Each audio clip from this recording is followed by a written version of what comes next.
আজকে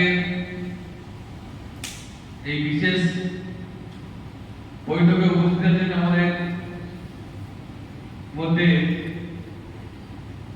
তিনজন মন্ডল সভাপতিকে দেখতে পাচ্ছি।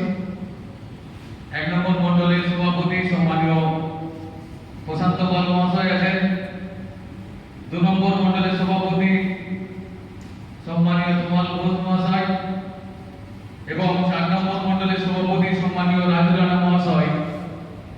এছাড়াও এই মঞ্চে উপস্থিত আছেন আমাদের রাজ্য জেলা কমিটির সদস্য সম্মানীয় বিশ্বকান্তি সেন।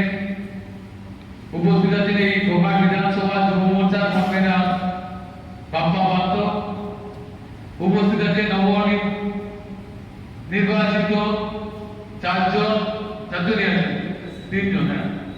তিনজন আমাদের যুব মোর্চার সভাপতি। তাছাড়াও সম্মানিত মঞ্চের সদস্যদের প্রত্যেককে আমার তরফ থেকে যথাযোগ্য স্থানে শ্রদ্ধা সম্মান নমস্কার। সামনে উপস্থিত আছেন আমাদের বিভিন্ন স্তরে যুব মোর্চার কার্যকর্তা তথা পার্টির মাঝারে বেশ কিছু কার্যকর্তা আছেন। প্রত্যেককে আমার তরফ থেকে জাতীয়তাবাদী গৌরী অভিনন্দন।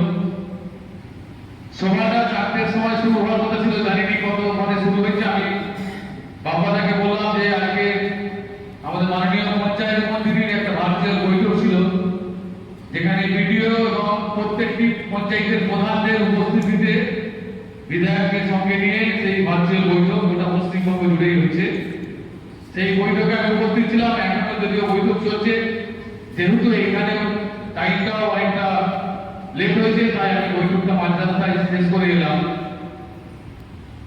তো যাই হোক, আমাদের পশ্চিমবঙ্গে আমরা কিন্তু আর বিরোধী দলে নেই, আমরা শাসকে আছি। এটা কি আমরা সবাই মানতে পারছি? মনের দিক থেকে অনেকে আমরা ভাবছি আমরা বোধহয় বিরোধী দলে আছি। সরকারটা কিন্তু আমাদের, আমরা কিন্তু আর বিরোধী নয়, আমরা সরকার চালাচ্ছি। এই মন মানসিকতা আমাদের প্রথম কর্মীদের মধ্যে আনতে হবে যে আমরা আজকের দিনে কিন্তু বিরোধী দলের লোক নয়, আমরা কিন্তু শাসক দলের লোক। আর সরকার আমাদের, আমরাই সরকারকে পরিচালনা করব। হয়তো পঞ্চায়েত ব্যবস্থাতে আমাদের কিছু সমস্যা আছে। বিগত দিনে পঞ্চায়েত প্রধানদেরকে নিয়ে পার্টি নির্দেশ এসেছে উপর থেকে যে আগে তারা পঞ্চায়েতের প্রধান মেম্বার বা পঞ্চায়েত সমিতির সভাপতি বা পঞ্চায়েত সমিতির সদস্য কর্মাধ্যক্ষ যারা আছে, এদের প্রত্যেককে পঞ্চায়েত সমিতি আনতে হবে। এ নিয়ে ওরা কাজ বলতে কি করবে? আমরাই কাজ করব, আমরাই কাজের প্রপোজাল দেব। কিন্তু তারা তাদেরকে যে আইনের যে বল আছে, আইনের বলে তাদেরকে কিন্তু অগ্রাধিকার দিতে হবে। তাদের সই ছাড়া কাজ কিন্তু পাস হবে না। যদি পঞ্চায়েতের প্রধান না থাকে তাহলে উপপ্রধান কাজ করবে। সেখানে পঞ্চায়েতের প্রধান নেই, উপপ্রধান নেই, সেখানে ডিস্ট্রিক্ট ম্যাজিস্ট্রেটের তত্ত্বাবধানে কোনো একজনকে প্রধান নির্বাচিত করা হবে, করেও কিন্তু পঞ্চায়েতে কাজ করতে। অন্যথায় যদি কোনো পঞ্চায়েতে 16 জন মেম্বার থাকে, 16 জনকে রিজাইন দিতে হবে, তবেই সেই পঞ্চায়েতে প্রশাসন করবে। সেটা কিন্তু খুব চাপের বিষয় আছে 16 জন মেম্বারকে রিজাইন করানো। অনেক অঞ্চল আছে যে অঞ্চলে আমাদের মেম্বার আছে 1 জন 2 জন, তাহলে তো আমাদের মেম্বারকে রিজাইন করানো হবে। তাই কেন্দ্রীয় সরকারের পঞ্চায়েত মন্ত্রীর সাথে অর্থাৎ শিবরাজ সিং চৌহানের সাথে আমাদের রাজ্যের পঞ্চায়েত মন্ত্রী এবং পঞ্চায়েতের আধিকারিকদেরকে নিয়ে দুদিনের একটা কেন্দ্রীয় কর্মশালা ছিল। সেই কর্মশালায় যে গাইডলাইন তৈরি হয়েছে পশ্চিমবঙ্গের জন্য, যে নির্দেশ এসেছে, সমস্ত পঞ্চায়েতের প্রধান এবং উপপ্রধানদেরকে নিয়ে পঞ্চায়েত সমিতির যারা আছেন দায়িত্বে, নির্বাচিত যারা প্রতিনিধি আছে, তাদের প্রত্যেককে নিয়ে কিন্তু আগামী দিনে আমরা কাজ করবো। কাজ কিন্তু আমরাই পরিচালনা করবো, আমরাই প্রপোজাল দেবো, আমরাই তাদেরকে সহযোগিতা করবো। তারা উল্টো দিক থেকে সহযোগিতা করবেন বর্তমানে, কারণ তারাও জনগণের কাছে দায়বদ্ধ, জনগণের কাছে তারা প্রতিশ্রুতিবদ্ধ, কাজ করার জায়গা থেকে তারা নির্বাচিত হয়েছে।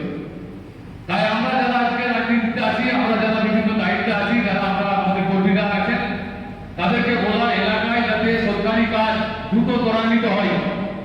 সরকারি কাজকে কোন রকম ভাবে নেগলেক্ট করা যাবে না। কারণ সরকারি কাজ যদি আমরা পেছিয়ে যাই, যদি আমরা আমাদের সরকারের কাজে গতি না বাড়তে পারি, তাহলে কিন্তু আমাদের সরকারের যে পারফর্ম, সেটা জনগণের কাছে একটা খারাপ বার্তা যাবে।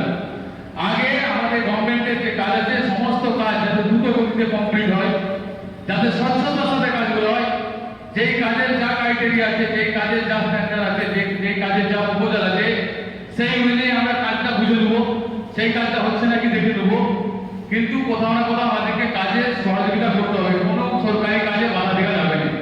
এটা হচ্ছে আমাদের সরকারের কাজ, এটা আমরা বিরোধী নয় যে আমরা বাধা দেবো সরকারি কাজে।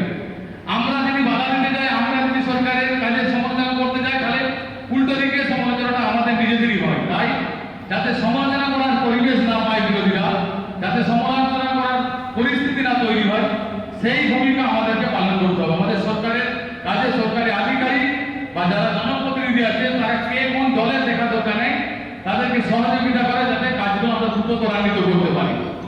এই বিষয়টা আমি আমাদের আজকে কার্যকর্তাদের সামনে বিশেষভাবে অনুরোধ করছি। সেই সঙ্গে সঙ্গে আগামী পার্টির যে কর্মসূচি আছে, সেই কর্মসূচিতে যে কর্মশালা হবে দুদিন করে প্রত্যেকটি মণ্ডলে, সেই কর্মশালাতে আমি মণ্ডল সভাপতিদেরকে বলবো সর্বস্তরের কার্যকর্তাদের কাছে যা গাইডলাইন্স আছে গাইডলাইন্স অনুযায়ী যেন সূচনাটা পাই সবাই। যে পর্যায়ে কার্যকর্তা থাকার কথা তারা যেন প্রত্যেকেই সূচনা পায়, অ্যাডভান্স প্রস্তুতি রাখা। আমি আগামী 1-2 দিনের মধ্যে আপনাদেরকে নিয়ে বিশেষ একটা বৈঠক করব। তাই মণ্ডল সভাপতিদের কাছে বিশেষ বলা, যেহেতু পার্টি সিস্টেম স্ট্রাকচার অনুযায়ী মণ্ডল সভাপতিদের গুরুত্ব অপরিসীম আছে আমার দলে, সেক্ষেত্রে আপনাদেরকে শিওর হতে হবে যে আমরা প্রত্যেকটি লোককে যে ক্রাইটেরিয়া আছে যাদের সেই সেটা প্রতিটি মণ্ডলে, আমাদের 4টি মণ্ডলে দুদিন করে 8 দিন হবে। প্রথম আমাদের 1 নম্বর 3 নম্বর মণ্ডল সুবর্ণাদ্রি মণ্ডল দিয়ে শুরু হবে।